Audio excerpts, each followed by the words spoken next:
भाई जो गुरु बचन पे डट गे, कट गे फंड 84 के। मुसलमान धर्म के लिए जाने वाले जकात यानी दान का ये फल है। नबी मोहम्मद को जकात के लिए दिया रुपया या अन्य भोजन सामग्री या कपड़ा आदि का फल पृथ्वी पर ही अगले जन्म में लाभ मिलता है। जन्नत में नहीं जाया जा सकता। कर्मों के संस्कार से पितर योनि मिलती है तथा पितर लोक में स्थान मिलता है, जिसे वहां रहने वाले जन्नत मानते हैं।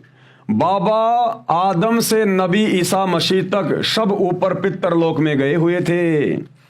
जब हजरत मोहम्मद जी शैतान के द्वारा भेजे गए जिब्राइल नाम के फरिश्ते के साथ और बुराक नाम के खच्चर जैसे जानवर पर बैठकर ऊपर गए, तो वहां उन्होंने सभी नबियों की जमात देखी। नबी हजरत आदम को भी देखा, जो एक जगह पर बैठा हुआ था उस पितर लोक में। बाईं ओर अपनी बद संतानों को नरक में यानी जहन्नुम में देखकर रो रहा था, दुखी हो रहा था, और दाईं तरफ अपनी अच्छी नेक संतानों को स्वर्ग यानी जन्नत में देखकर खुश हो रहा था। तो जितने भी नबी हैं हजरत आदम जी से लेकर हजरत ईसा तक, वो सारे के सारे पितर लोक में बैठे हुए हैं, यानी वो प्रेत बन के बैठे हुए, प्रेत बन के। उनको जन्नत भी नसीब नहीं हुई। तो वर्तमान का मुसलमान समाज उन्हीं नबियों के द्वारा बताई गई भक्ति साधना को करके भला कैसे वो ओरिजिनल जन्नत को प्राप्त कर सकता है। आज का मुसलमान समाज तो सही प्रकार से हजरत आदम जी के द्वारा या हजरत मोहम्मद जी के द्वारा बताई गई भक्ति साधना को भी सही प्रकार से नहीं कर रहा, क्योंकि हजरत आदम से लेकर हजरत मोहम्मद जी तक किसी भी नबी ने और उनके फॉलोअर ने कभी मांस को छुआ भी नहीं, कोई गौ हत्या नहीं करी, किसी जीव को नहीं मारा, ना बकरी मारी, ना मुर्गा मारा कभी। तो वर्तमान का मुसलमान समाज तो अपने नबियों के अनुसार भी भक्ति नहीं कर रहा।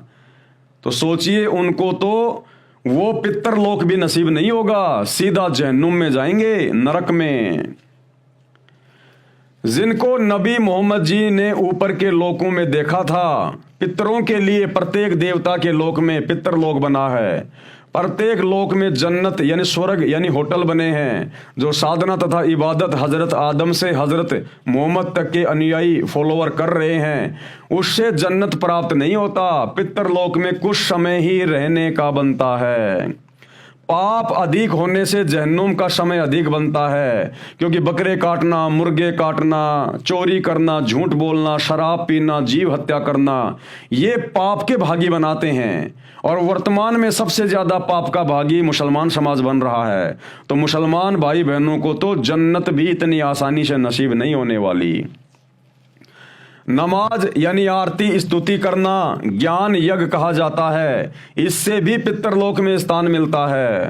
रोजा यानी व्रत करने से कोई आध्यात्मिक लाभ नहीं है, क्योंकि रोजा यानी व्रत शास्त्र अनुकूल भक्ति में नहीं आता है। यह स्वास्थ्य की दृष्टि से अच्छा है। इसमें सूर्य उदय से पहले खाना खाना होता है, फिर सूर्य अस्त होने तक कुछ नहीं खाना होता। सूरज छिपने के बाद खाना खा सकते हैं, परंतु शाम को मुर्गी, बकरा, गाय, भैंस आदि को मारना, उसका मांस खाना महापाप है।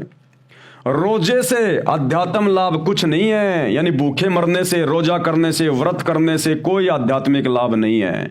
जबे करने का महापाप भी अवश्य लगता है। जबे यानी जीव हत्या करने का पाप लगता है। विशेष क्या कह रहे हैं गुरुदेव भगवान? जब हजरत मोहम्मद जी आसमानों की यात्रा पर गए, तब पर्दे के पीछे से ज्योति निरंजन खुदा ने यानी शैतान ने 5 वक्त नमाज, रोजे रखना तथा अजान लगाना यानी बंग देना कहा था। नमाज की संख्या तो बताई थी, रोजों की संख्या नहीं बताई थी। परमेश्वर कह रहे हैं कि जब हजरत मोहम्मद जी ऊपर गए थे आसमानी यात्रा में जबरील के साथ में, और जब पर्दे के पीछे से इस शैतान ने, इस डुप्लीकेट खुदा ने जब आवाज लगाई, तो नमाज करने का तो आदेश दिया था कि 5 वक्त नमाज कम से कम करनी पड़ेगी, लेकिन रोजे कितने करने पड़ेंगे इसका कोई आदेश नहीं दिया था।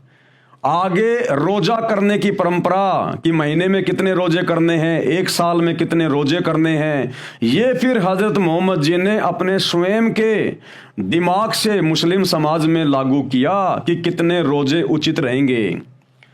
नमाज की संख्या तो बताई थी लेकिन रोजों की संख्या नहीं बताई थी।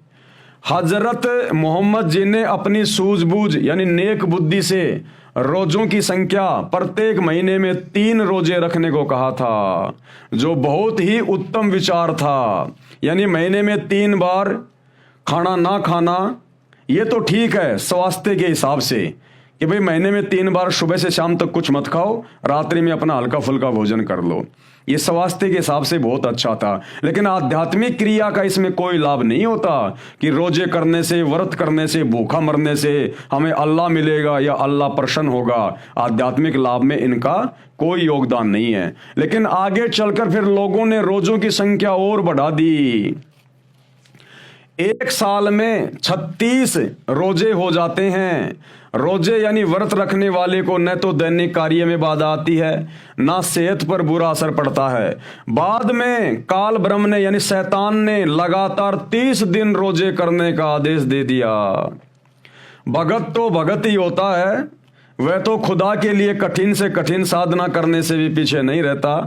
मुसलमानों ने वह भी शुरू कर दिए और वर्तमान में कर रहे हैं। भाई जो गुरु बचन पे डट गए, कट गए फंद 84 के, कट गए फंद 84 के, कट गए फंद 84 के।